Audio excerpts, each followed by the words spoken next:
السلام عليكم ورحمة الله وبركاته. نحمده ونستعينه ونستغفره ونؤمن به ونتوكل عليه ونعوذ بالله من شرور أنفسنا ومن سيئات أعمالنا. من يهده الله فلا مضل له ومن يضلله فلا هادي له. ونشهد أن لا إله إلا الله وحده لا شريك له. ونشهد أن سيدنا مولانا محمدا عبده ورسوله. قال الله تعالى في القرآن العظيم والفرقان المجيد: أعوذ بالله من الشيطان الرجيم. بفضل بسم الله الرحمن الرحيم. إن أول بيت وضع للناس للذي ببكة مباركا وهدى للعالمين. قال نبينا صلى الله عليه وسلم: 5 من الدواب كلهن فاسق يقتلن في الحرم: الغراب والحدأة والعقرب والفأرة والكلب العقور، وكما قال عليه الصلاة والسلام والتسليم. صدق الله مولانا العلي العظيم. صدق النبي صلى الله عليه وسلم. رب اشرح لي صدري ويسر لي أمري واحلل عقدة من لساني يفقه قولي. سبحانك لا علم لنا إلا ما علمتنا إنك أنت العليم الحكيم. புகழ் அனைத்தும் அல்லாஹ்விற்கே சொந்தம். இயற்லக தலைவரும் பெருமானார் ரசூலே கரீம் ஸல்லல்லாஹு அலைஹி வஸல்லம் அவர்கள் மீதும் அவர்களை பின்பற்றிய சஹாபாக்கள், தாபீன்கள், தபா தாபீன்கள், இமாம்கள், அவுலியாக்கள், ஷஹதாக்கள், நாதாக்கள், சாலிஹீன்கள், குறிப்பாக அங்கு அமர்ந்திருக்கக்கூடிய நம் அனைவர்களின் மீது, முஃமினான முஸ்லிமான ஆண் பெண் அனைவர்களின் மீதும் அல்லாஹ்வுடைய சாந்தியும் சமாதானமும் அன்பும் அருளும் பாதுகாப்பும் என்னென்றும் உண்டாவதாக. ஆமீன். 1446 ஹிஜ்ரி ஆண்டு 11வது மாதமான துல்காதாவுடைய மாதம் இது. பிறை 24 ஜுமாவிலே நாம் அமர்ந்திருக்கிறோம். அல்லாஹ் தஆலா இந்த ஜுமாவினுடைய அனைத்து நலன்களையும் அடைந்து கொண்ட நல்லவர்களாக நம் அனைவர்களையும் அல்லாஹ் கபூல் செய்வானாக. ஆமீன். கண்ணியமானவர்களே, இந்த துல்காதாவுடைய கடைசி ஜும்மா இது. அடுத்த வரக்கூடிய புதன்கிழமை இந்த மாதத்தினுடைய கடைசி 29வது நாள் இது. அந்த 29வது நாளினுடைய பின்னேறம் நாம பெற தேட வேண்டிய நாள். பெற தெரிஞ்சிச்சுன்னா வியாழக்கிழமையிலிருந்து இன்ஷா அல்லாஹ் துல்ஹஜ் மாதத்தினுடைய முதல் நாள் ஆரம்பமாகிடும். குர்பானி கொடுக்கணுங்கிற எண்ணம் உள்ளவர்கள் எல்லாம் அந்த புதன்கிழமைக்குள்ளாகவே மீச தாடிலாம் சரி பண்றவங்க, நகம் வெட்டுறவங்க எல்லாம் அதை நாம சரி செய்து கொள்ளணும். ஏன்னா அது ஒரு முஸ்தஹபான ஒரு விஷயம். நபி ஸல்லல்லாஹு அலைஹி வஸல்லம் அவர்கள் விரும்பிய விஷயங்களில் அது இடம்பெறும். துல்ஹஜ் மாதத்துல நபி ஸல்லல்லாஹு அலைஹி வஸல்லம் கிட்டத்தட்ட 10 ஆண்டுகள் மதீனால வாழ்ந்திருந்தாலும் அதுல ஒரே ஒரு வருஷம், கடைசி வருஷம் மட்டும்தான் ஹஜ் பண்ணியிருக்கிறாங்க. அந்த காலம் தவிர்த்து உண்டான மிச்ச 9 ஆண்டுகளும் நபி ஸல்லல்லாஹு அலைஹி வஸல்லம் மதீனால இருந்த பொழுது அந்த 10 நாட்கள் துல்ஹஜ் மாதம் பிறை பார்த்ததுல இருந்து குர்பானி கொடுக்கிற வரைக்கும் நகங்கள் வெட்டாமல் இருப்பதிலையும் முடிகள் களையாமல் இருக்கிறதுலையும் நபி ஸல்லல்லாஹு அலைஹி வஸல்லம் விரும்பி இருக்கிறாங்க. அப்படிங்கிறதுனால அதை முஸ்தஹப்பான விஷயம்னு அரபியில சொல்லுவாங்க. நபி அவர்கள் விரும்பியத முஸ்தஹப் அப்படின்னு சொல்றது. அந்த விஷயங்களை நாம இன்ஷா அல்லாஹ் ஃபாலோ பண்ணிக்கலாமா? எப்ப இந்த மாதத்தினுடைய இந்த 11ஆம் மாசத்தினுடைய கடைசி பிறை எப்ப? வரக்கூடிய புதன்கிழமை. சரிங்களா? 28ஆம் தேதி. ஆனா பிற 29. அன்னைக்கு நமக்கு பிற துல்ஹஜ் மாதத்தினுடைய பிறை அன்று மகரிபுக்கு அப்புறம் தெரிஞ்சிருச்சுன்னு சொன்னா வியாழக்கிழமை பிற 1, தெரியலன்னா வெள்ளிக்கிழமை டிஃபால்ட்டா 1 ஆரம்பிச்சிடும். சரிங்களா? வியாழக்கிழமை சாயங்காலம் பிறைய தேடணுங்கிற அவசியம்லாம் இல்லை. சரி, அல்ஹம்துலில்லாஹ். இப்ப இந்த மாதங்கள் அப்படிங்கக்கூடிய இந்த விஷயங்கள் இருக்குத, இந்த துல்காதாவுடைய இந்த மாதம் ஆரம்ப காலம் முதலேயே அல்லாஹ் தஆலா எப்படி வச்சிருக்கிறான்னு சொன்னா, கரெக்டா அந்த 11வது மாதமான துல்காதா, 12வது மாதமான துல்ஹஜ்ஜினுடைய மாதம், அதனை அடுத்து வரக்கூடிய 1வது மாதமான முஹர்ரம் மாதம், இந்த 3 மாசம் வரிசையா வருதா? 11, 12, 1. அதுக்கடுத்து இடையில வரக்கூடிய ரஜபனுடைய மாதம். ஆக இந்த 4 மாதங்கள் ஆரம்ப காலம் முதலேயே எப்படி அல்லாஹ் தஆலா நிர்ணயம் செய்து வச்சிருக்கிறான்னு சொன்னா, அதாவது எந்த ஒரு அரசனும் ஆட்சி செய்வதற்கு கூட அந்த மக்களை எடுத்துக்கொள்ள மாட்டான். இந்த மக்கள் ஏன் ஆட்சிக்கு கீழே இருக்கிறாங்கன்னு சொல்றதுக்கே வெக்கப்படுவாங்களாம். அப்படிப்பட்ட அரபியர்களாக அந்த மாதிரி நபர்களாக வாழ்ந்த அந்த மக்கள் அப்படிப்பட்ட காலத்துல கூட அவங்க என்ன செய்வாங்கன்னா இந்த 4 மாசத்துல சண்டை போட மாட்டாங்க. இந்த 4 மாதங்களில் என்ன செய்ய மாட்டாங்களா? சண்டையிட்டுக் கொள்ள மாட்டார்களா? இந்த 4 மாதங்களை புனித மாதமாக கருதக்கூடியவர்கள். இது எப்ப இருந்து அப்படிங்கறத அல்லாஹ் சொல்றான்னா, வானம் பூமி படைக்கப்பட்ட நாள் முதலேயே இந்த 4 மாதங்களை அல்லாஹாலா ரொம்ப கண்ணியம் வாய்ந்த மாதமாக, சண்டையிடுவது தடை செய்யப்பட்ட மாதமாக அல்லாஹ் ஆக்கியிருக்கிறான் என்ற செய்தி அல்லாஹ் குர்ஆன் ஷரீஃபிலேயே சொல்வார். மின்ஹா அர்பஅத்துன் ஹுரும். அந்த 12 மாதங்களில் இருந்து இந்த 4 மாதங்களை அல்லாஹ் ஹுருமாக ஆக்கியிருக்கிறான், ஹராமாக ஆக்கியிருக்கிறான். சண்டையிடுவது, சண்டை சச்சரவுகளில் ஈடுபடுவது போன்ற விஷயங்களை எல்லாம் அல்லாஹ் ஹராம் ஆக்கியிருக்கிறாங்கிறது தான் ஹுரும். ஹரம் ஷரீஃப்னு சொல்றோம் இல்லையா நாம? ஹரம் ஷரீஃப்னா என்ன? ஹரம் ஷரீஃப்னு சொன்னா அந்த குறிப்பிட்ட எல்லைகளுக்குள்ளாக எந்த விதமான உயிர்களையும் வதை செய்யக்கூடாது, வதை செய்வதற்கு தடை செய்யப்பட்ட பகுதி என்பது பொருள். ஒரு எறும்பு கூட நாம ஹரம் ஷரீஃப்ல வச்சு கொல்லக்கூடாது. ஒரு கொசு கடிக்கினா கொசுவை கூட நாம என்ன செய்யக்கூடாது?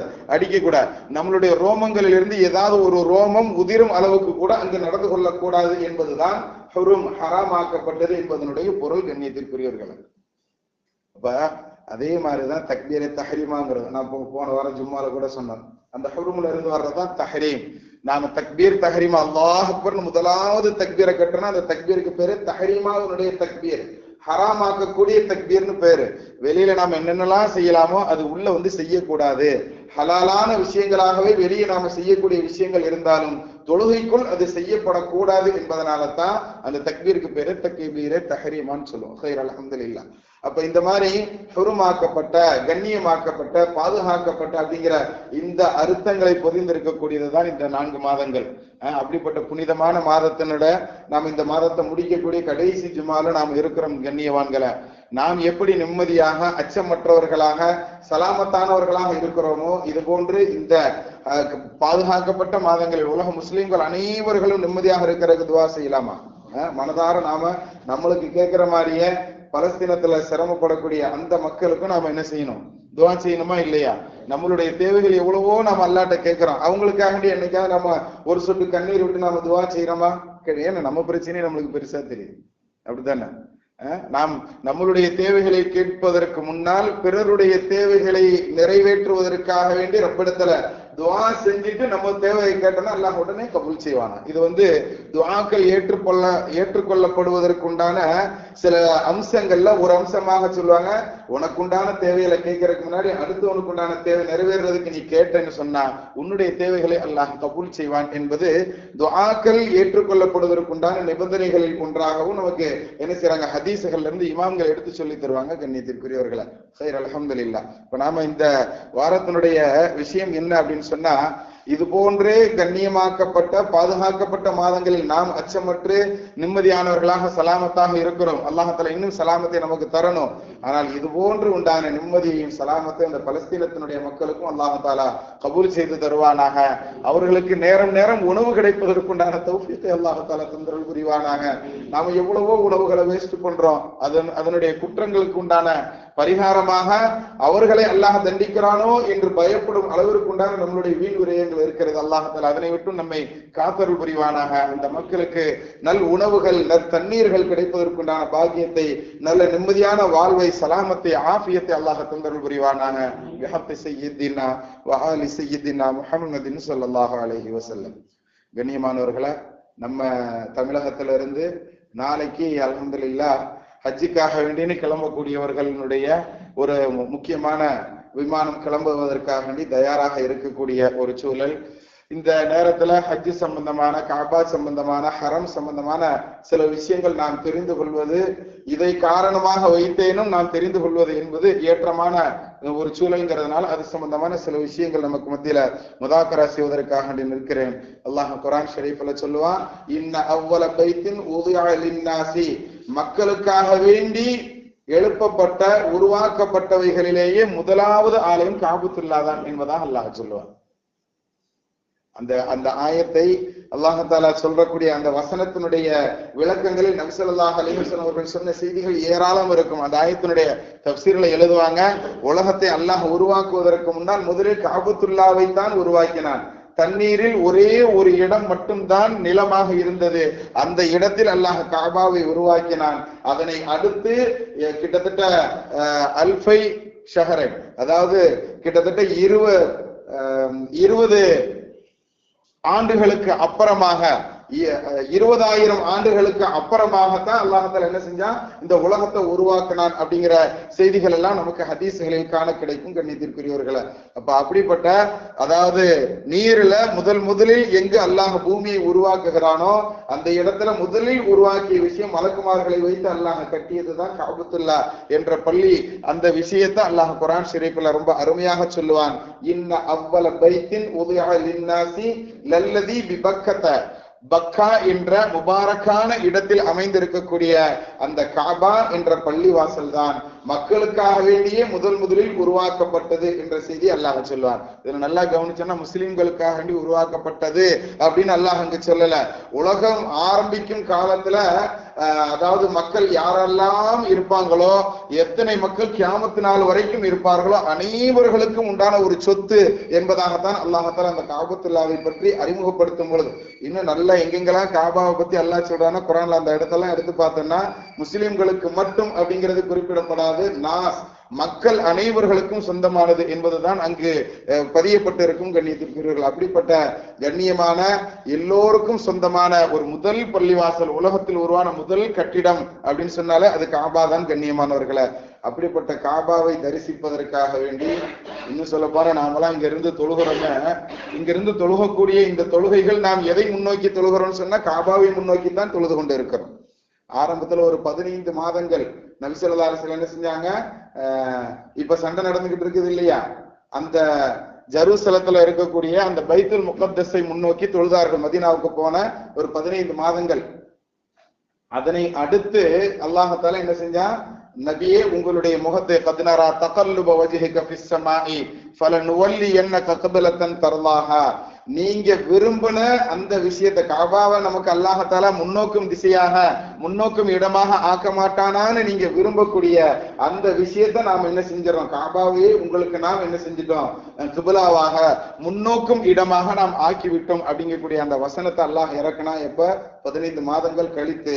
ஆனா அந்த 15 மாசம் வரைக்கும் நபி ஸல்லல்லாஹு அலைஹி வஸல்லம் ஜெருசலத்துல இருக்கக்கூடிய அந்த மஸ்ஜிதுல் அக்ஸாங்கிற அந்த பள்ளிவாசலை முன்னோக்கி தொழுதாங்க அப்படிங்கிறது நமக்கு வரலாறு சொல்லும். எப்ப அல்லாஹ் தஆலா இதை மாத்தினானோ, காபாவை முன்னோக்கும் இடமாக தொழும் இடமாக ஆக்கணும், அப்பொழுது முதல் இப்பொழுது வரைக்கும் காபாவை முன்னோக்கி தான் நாம் என்ன செஞ்சுக்கிட்டு இருக்கிறோம், தொழுதுகிட்டு இருக்கிறோம். நாம ஒவ்வொரு தொழுகைக்காக வேண்டியும் நிய்யத்து செய்யும் பொழுது இப்போ உதாரணத்துக்கு ஜும்மாவினுடைய 2 ரக்காத்து ஃபர்து தொழுகை, இந்த இமாமை பின்தொடர்ந்து கிப்லாவை முன்னோக்கி அல்லாஹ்வை உனக்காக தொழுகிறேன், அப்படித்தான் நாம என்ன செய்வோம், நிய்யத்து செய்யறோம், அப்படித்தானே. அப்ப கிப்லாவை முன்னோக்கிங்கிறது ஜனாசா தொழுகையில இருந்து எல்லா தொழுகைக்கும் நாம் சொல்லக்கூடிய ஒரு விஷயம், கிப்லாவை முன்னோக்கி இறைவா உனக்காக வேண்டி நான் தொழுகிறேன். அப்ப அப்படிப்பட்ட கண்ணியமான ஒரு இடமாக அல்லாஹ் அதை இந்த உலகம் படைத்த அந்த காலம் முதல் இப்பொழுது வரைக்கும் அதை அல்லாஹ் கண்ணியப்படுத்தி வைத்திருக்கிறான்.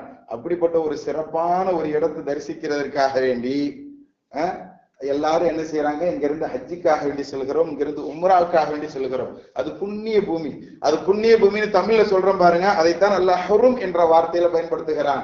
அப்படிப்பட்ட கண்ணியமான புண்ணியமான அந்த பூமிக்கு நாம போறோம் அப்படின்னு சொன்னா அங்கு உள்ள நடவடிக்கைகள் நம்மளிடத்துல எப்படி நாம் நடந்து கொள்ளணும் அப்படிங்கறத பத்தி அல்லாஹ் சொல்லும் பொழுது அல்லாஹ் அருமையாக சொல்லுவான்.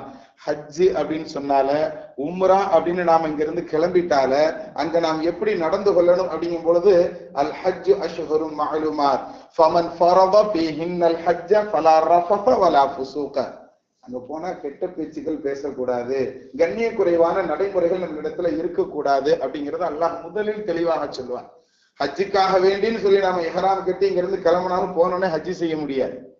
போன உடனே என்னதான் செய்ய முடியும், போன உடனே உம்ரா தான் செய்ய முடியும்.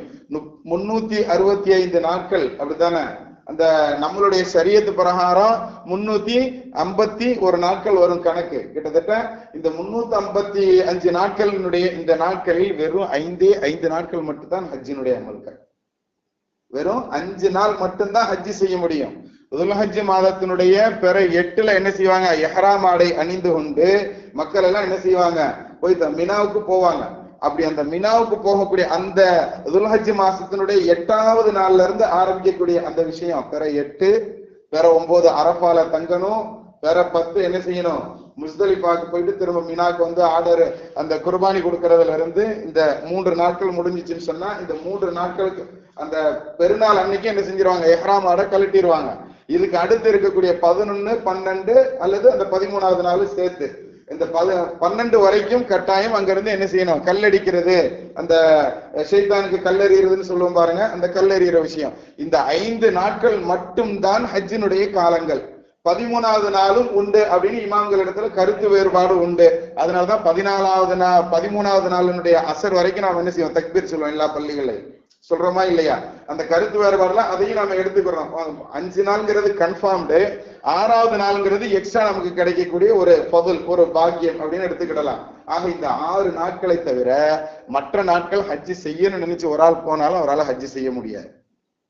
வருடத்துல இந்த துல்ஹஜ் மாதத்தினுடைய இந்த 6 நாட்கள் தான் ரொம்ப பொக்கிஷமான காலம். அந்த விஷயத்த இந்த 6 நாட்கள் செய்யாம மற்ற காலங்கள்ல போய் நான் எவ்வளவு பெரிய பணக்காரராக இருந்தாலும் அவர் மற்ற காலங்கள்ல போய் அந்த ஹஜ்ஜினுடைய கிரிகைகளை செஞ்சாலும் அவருக்கு ஹஜ்ஜினுடைய பாக்கியம் கிடைக்காது. அரஃபாவுடைய நாள்ல அங்க எங்க போய் தங்கணுமோ அந்த இடத்துல ஒரு குறிப்பிட்ட கொஞ்ச நேரமாவது அந்த அரஃபாவுடைய அந்த 9வது நாள் போய் அந்த பூமியில தங்கிடணும். எப்ப அந்த அரஃபானுடைய நேரம் அப்படிங்கறது கூட நமக்கு என்ன செய்யறாங்க, நபி ஸல்லல்லாஹு அலைஹி வஸல்லம் அவர்களுடைய வழிமுறைகள் இருந்து ரொம்ப தெளிவாக சொல்லி தருவாங்க.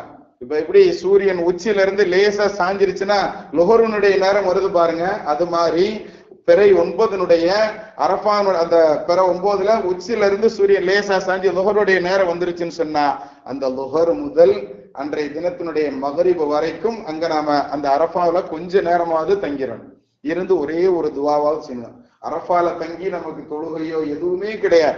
அரஃபால போகணும்னு சொன்னா நம்ம தொழுகக்கூடிய அந்த தொழுகையை கூட எங்க போய் தான் தொழுகணும்னு சொன்ன, முஸ்தலிஃபால போய் தான் நம்ம என்ன செய்யணும், மகரிப கூட அங்க முஸ்தலிஃபால போய் தான் தொழுகணும். அரஃபால மகரிபு தொழுக கூடாதுங்கிறதா நம்மளுக்கு உண்டான சட்டம். அப்ப அங்க நமக்கு தொழுகை கடமை இல்லை, அங்க அதிகமா நம்ம செய்யறது துவா தான் அதிகமா செய்யணும். ஏன்னா அது அவ்வளவு பெரிய புண்ணியமான பூமி. அங்க இருந்து நம்ம அதான் ஆதிபிதா ஆதம் அலைஹிஸ்ஸலாம் அவர்கள்ல இருந்து ஹவ்வா அம்மா அவர்கள் மீட் பண்ணிக்கிட்ட இடம் தான் அந்த அரஃபா. 2 பேரும் அறிமுகமாகி கொண்ட இடம். அதுலயும் குறிப்பாக அந்த 2 பேரும் சேர்ந்து நின்று ஜபுல் ரஹ்மத் அப்படிங்கக்கூடிய ஒரு சின்ன மலை அந்த அரஃபால இருக்குது. அந்த மலையில 2 பேரும் சேர்ந்து நின்று துவா கேட்டாங்க, ரப்பனா வலம்னா அன்ஃபுஸனா வ இல்லம் தக்ஃபிர் லனா வ தர்ஹம்னா லனகுனன்ன மினல் காசிரீன். இறைவா, நாங்க ஏதோ தெரியாம பாவம் செஞ்சுட்டோம், தெரிஞ்சே செஞ்சுட்டோம், எங்களை மன்னிச்சிரு ரப்பே, நீ எங்களை மன்னிக்கலைன்னா நாங்கள் தான் நஷ்டவாளி அப்படின்னு சொல்லி கேட்கக்கூடிய அந்த துவா அல்லாஹ் தஆலா 40 வருடங்கள் இந்த உலகத்துல தனியாகவே ஆதம் அலைஹிஸ்ஸலாமும் ஹவ்வா அம்மாவும் இருந்தாங்க. இங்க இலங்கைக்கு பக்கத்துல இலங்கையில இருக்கக்கூடிய சரண்தீபு மலையில தான் ஆதம் அலைஹிஸ்ஸலாம் இறக்கப்பட்டார்கள். அங்க ஜித்தால தான் என்ன செஞ்சாங்க, ஹவ்வா அம்மா இறக்கப்பட்டாங்க. உலகத்திலேயே 2 மனிதர்கள் தான், அந்த 2 பேரும் தனித்தனியா இருந்தாங்கன்னா எவ்வளவு பெரிய துன்பம் கொஞ்சம் யோசிச்சு பாருங்க. அப்படிப்பட்ட அந்த துன்பத்தை அனுபவித்தவர்கள் 40 வருஷம் கஷ்டப்பட்டாங்க. ஆதம் அலைஹிஸ்ஸலாம் இங்க இருந்து என்ன செய்யறாங்க, ஹஜ்ஜுக்காக வேண்டி அங்க முதலாக போகிறாங்க. எங்க நம்ம இந்த காலத்து மாதிரி பிளேன்ல அதுல இதுலயா போனாங்கன்னு வெறும் நடதான். 40 அடி மனுஷன், ஒவ்வொரு எட்டும் எவ்வளவு தூரம் இருக்குன்னு யோசிச்சு பாருங்க. நடந்தே சென்றார்கள் ஹஜ்ஜுக்கு. நடந்து போய் அவர்கள் மீட் செய்துகிட்ட, அதாவது 2 பேரும் சந்தித்து கொண்ட இடம் தான் அந்த அரஃபா என்ற அந்த மைதானம். அரஃபான்னு சொன்னாலே அறிமுகமாகுதல் என்பது பொருள், அறிந்து கொள்வது என்பது பொருள். 2 பேரும் மீட் பண்ணிக்கிறது, சந்திச்சுக்கிறதுங்கிற அர்த்தம். அந்த அடிப்படையில் அவங்க 2 பேரும் சந்தித்த இடம் தான் அந்த அரஃபா என்ற பெருவழி. அதுலயும் அந்த 2 பேரும் சேர்ந்தாப்புல துவா செஞ்ச இடம் தான் அந்த ஜபுல் ரஹ்மத் அப்படிங்கக்கூடிய மலை மேல நின்று துவா செஞ்சாங்க. இப்ப கூட போற ஹாஜிகள் எல்லாம் நல்லா ஆரோக்கியமா இருக்கும் போதே போயிருங்க, அந்த மலையெல்லாம் ஏறி பார்க்கணும். இருக்கிறதுல சின்ன மலை, குட்டி மலை, அதுதான் சவுர் குகை இருக்கக்கூடிய மலை இருக்குது. அது ரொம்ப பெரிய மலை, உயரம்.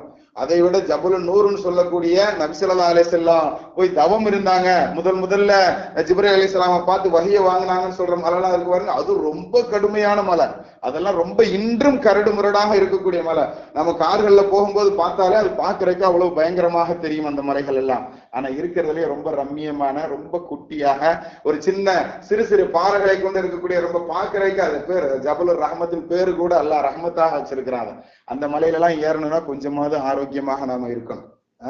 அதனால நல்ல ஆரோக்கியத்தோடு ரப்பே எங்களெல்லாம் அங்க கொண்டு போய் அது போன்ற சிறந்த இடங்களில் எங்களுடைய கால்களை பதித்து உன்னிடத்துல மன்னிப்பு கேட்கக்கூடிய அந்த பாக்கியத்தை எங்களுக்கு தான்.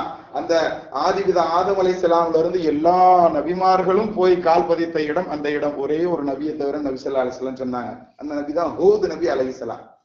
அந்த நபி அவங்க ஹஜ்ஜி செய்யல, அவர்களுடைய அந்த ஹஜ்ஜி செய்யணுங்கிற எண்ணம் உருவாகிற நேரத்துல அவர்களுக்கு வஃபாத் வந்துட்டதாக நமக்கு நபி ஸல்லல்லாஹு அலைஹி வஸல்லம் சொல்லி இருக்கிறாங்க. ஹதீஸ்கள்ல நிறைய இடம் பெறுது. இந்த ஹூத் நபி அலைஹிஸ்ஸலாமை தவிர மற்ற நபிமார்கள் எல்லோரும் ஹஜ்ஜி செஞ்சிருக்கிறாங்கிறது நமக்கு வரலாறு சொல்லி தரும்.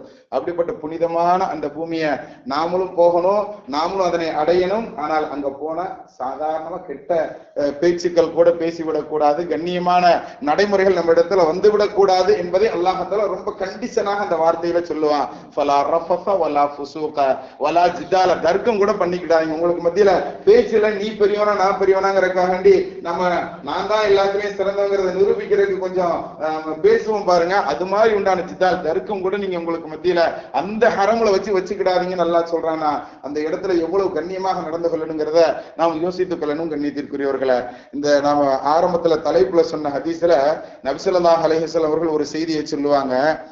அதாவது நம்ம ஆரம்பத்துல எப்படி சொன்னோம், ஹரம் அப்படின்னு சொன்னாலே புண்ணியமானது, ஒரு எறும்பு கூட அங்க நசுக்க முடியாதுன்னு சொன்னோம் பாத்தீங்களா. ஆனால் அப்படிப்பட்ட ஹரம்ல கூட 5 பிராணிகளை நாம அடிப்பதற்கு கொள்வதற்கு நபி ஸல்லல்லாஹு அலைஹி வஸல்லம் அனுமதி கொடுத்திருக்கிறாங்க. அந்த 5 பிராணிகள் என்ன அப்படின்னு சொன்னா, காகம், பருந்து, தேழு, எலி, அதே மாதிரி நாய். இந்த 5 பிராணிகளுக்கு, இந்த 5 பிராணிகளையும் நபி ஸல்லல்லாஹு அலைஹி வஸல்லம் அந்த ஹரம்ல வச்சு அடிக்கவோ அல்லது கொல்வதற்கு கூட அனுமதி கொடுத்திருக்கிறாங்க அப்படிங்கிறத நாம பார்க்க முடியும். ஏன் இந்த 5 பிராணிகள்? இந்த 5 பிராணிகள் இடத்துல கெட்ட குணங்கள் அதிகமாக உண்டு.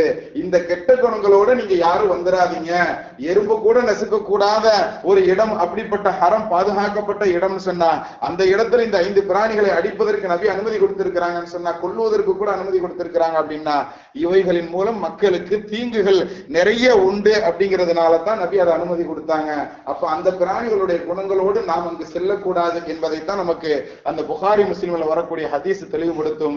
அதுபோன்று புண்ணியமானவர்களாக அந்த பூமியை சந்திக்கக்கூடிய பாக்கியவான்களில் அல்லாஹ் நம்மை கபூல் செய்வானாக. பிஹக்கி ஸய்யிதினா வ ஆலி ஸய்யிதினா முஹம்மதின் ஸல்லல்லாஹு அலைஹி வஸல்லம்.